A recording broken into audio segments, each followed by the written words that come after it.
तो हे एक और सेशन में स्वागत है आप लोगों का। आज के सेशन में देखते हैं कि स्ट्रिंग क्या होता है। ठीक है, तो देखो सबसे पहले हमने एक क्लास बनाई। तो सबसे पहले हमने यहाँ एक सब चीजें बना कर रखी। एट नाम से एक क्लास बनाई। हम सोर्स पर जाकर, न्यू पर जाकर, यहाँ पर क्लास में जाकर यहाँ पर एट डालेंगे, फिनिश करेंगे तो एक क्लास बन जाएगी। एट नाम से एक क्लास बन गई हमारी।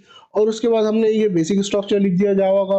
और उसके बाद हमने लिखा डबल फॉरवर्ड स्लैश के आगे जो स्ट्रिंग। आज के सेशन में हम पढ़ने वाले हैं स्ट्रिंग। स्ट्रिंग क्या होता है। ठीक है, स्ट्रिंग भी एक बहुत ज़रूरी चीज़ है जावा में। जैसे हमने बहुत सारे डेटा टाइप पढ़े, जो हमने डेटा टाइप पढ़े इंटीजर, कैरेक्टर, फ्लोट वगैरह, ये सब हमने डेटा टाइप देखे, बुलियन देखा। तो इसमें क्या है, देखो स्ट्रिंग जो है वो भी एक डेटा टाइप ही है, लेकिन ये नॉन प्रिमिटिव डेटा टाइप है जो प्रीडिफाइंड नहीं होता है जावा में। जैसे देखो अब हमारा इंट है, इंट में हमारा इंट वगैरह ये सब हमारे प्रिमिटिव डेटा टाइप है। लेकिन देखो बहुत सारी जगह पे स्ट्रिंग को एक प्रिमिटिव डेटा टाइप भी माना जाता है और एक नॉन प्रिमिटिव डेटा टाइप भी माना जाता है। तो प्रिमिटिव डेटा टाइप क्या होते हैं, देखो अब हमारा जो स्ट्रिंग है वो नॉन प्रिमिटिव डेटा टाइप है, कैरेक्टर एक प्रिमिटिव डेटा टाइप है। प्रिमिटिव डेटा टाइप क्या होते हैं, प्रिमिटिव डेटा टाइप में जो हमारा जो होता है, जो भी डेटा होता है वो उसकी कोई ना कोई एक वैल्यू होती है। वैल्यू मतलब क्या होती है, उसका कोई ना कोई एक साइज होगा। ठीक है, साइज मतलब, तो देखो अब आपके स्क्रीन पर एक इमेज है। अब इस इमेज में आप देख सकते हो कि देखो बाइट जो होता है ये भी एक डेटा टाइप है। इंटीजर, सबसे पहले इंटीजर देखो, हमने जो इंटीजर देखा था। अब इंटीजर के अंदर जो साइज होता है, मतलब आप इंटीजर की कोई भी फाइल बनाओगे तो वो उसमें होगा 4 बाइट का डेटा। समझे 4 बाइट वो आपकी स्टोरेज में लेगा। Stores whole number. तो ये है टोटल फिगर 214 करोड़ 74 लाख 83,648 से माइनस से लेके उतना ही फिगर प्लस में तक ये इतना डेटा स्टोर कर सकता है। ठीक है, इतनी वैल्यू तक डेटा ये स्टोर कर सकता है इंटीजर। ठीक है, और उसके बाद फ्लोट, फ्लोट होता है वो भी 4 बाइट का, उसमें भी ऐसा ही डेटा स्टोर होता है।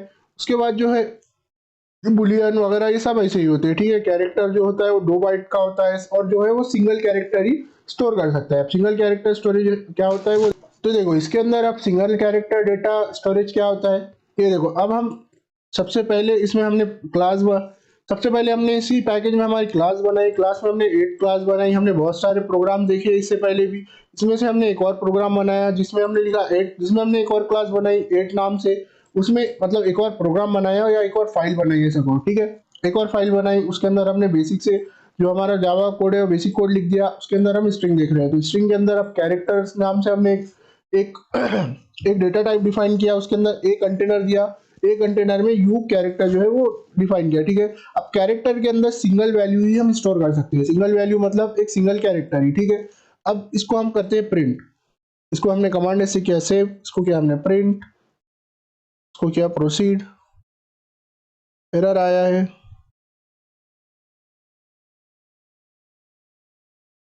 ओके, तो ये एस एस ये पहचान नहीं रहा है। ओके, हमने यहाँ पर दिया है प्रिंट में एस एस और इसमें दिया है ए, तो हम इसको करेंगे एस एस, तो करेंगे कमांड से सेव, इसको करेंगे प्रिंट। ये देखो यू हमारा एक कैरेक्टर प्रिंट हो गया। लेकिन हमें ऐसे बहुत सारे कैरेक्टर प्रिंट कराने हैं तो हमें क्या करना पड़ेगा, बस यू प्रिंट होगा सिंगल कैरेक्टर। लेकिन हमें इसी को अगर ज्यादा कैरेक्टर लिखना है, ज्यादा उसमें लिखना है, तो हमें लिखना पड़ेगा स्ट्रिंग। ठीक है, जो हमने ऊपर लिखा। अब हम इसको नीचे लिखते हैं। ठीक है,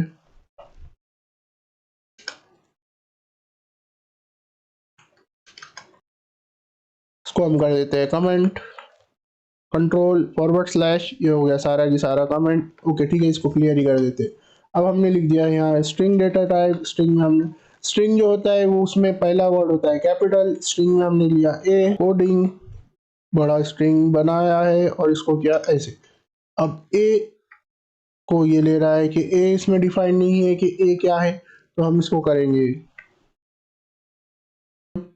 इसको किया हमने रन, रन में किया प्रोसीड, वाई बुक कोडिंग। ये स्ट्रिंग से, ये स्ट्रिंग है वाई बुक कोडिंग। ये स्ट्रिंग एक डेटा टाइप इसमें हो गया ये स्टोर। अब प्रिमिटिव मतलब इसका कोई डेटा टाइप फिक्स नहीं होता। अब ये कितनी भी जगह ले सकता है, कैसे भी जगह ले सकता है, इसीलिए हमें इसे सही से डिफाइन करना जरूरी है। ठीक है, और हम स्ट्रिंग से एक टपल भी बना सकते हैं। टपल क्या होता है, देखो अब इस वैल्यू को हम चेंज कर सकते हैं, लेकिन टपल की वैल्यू को हम चेंज नहीं कर सकते। ठीक है, जरूरत अभी आपको नहीं है। अभी आप ये इसी इतना ही याद रखो कि स्ट्रिंग क्या होता है, ये सब क्या होता है, आप इतना याद रखो फिलहाल के तक। ठीक है, तो एक और हम स्ट्रिंग बनाते हैं। इसमें इसमें लिखते हैं स्ट्रिंग,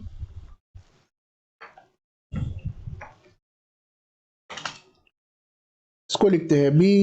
इसको भी हमें सेमी कॉलन देके एंड करना जरूरी होता है। सेमी कॉलन से इसको क्या एंड, इसको करते हैं कॉपी, कमांड सी से कॉपी, कंट्रोल सी से कॉपी। कमांड कहते हैं हम मैक में, ठीक है, तो इसीलिए बार बार मैं कभी कभार कमांड कमांड कह देता हूँ। कमांड का मतलब होता है कंट्रोल। ओके, इसको किया हमने पेस्ट, इसको किया कंट्रोल एस से सेव, इसको किया run. Proceed, Y book coding hello world, इसमें हम देते हैं एक न्यू लाइन एलएन, इसमें भी देते हैं new line LN, command control S से किया सेव, इसको किया run. Proceed, Y book coding hello world. Okay, ये दो स्ट्रिंग बनाई, दो स्ट्रिंग सेव हो गई। अब इसका डेटा भी हम देख सकते हैं कि ये कितने डेटा में सेव है, उसकी भी अलग कोड्स होते हैं, वो भी देखेंगे हम कि इसका डेटा कैसे देखते हैं कि कितने बाइट का कोड है, कितने बाइट में बन रहा है, ये सब चीज़ें हम बाद में देखते हैं। ठीक है, वीडियो में बस हमें स्ट्रिंग देखना था, हमने देख लिया। ठीक है, मिलते हैं अगली वीडियो में, बाय।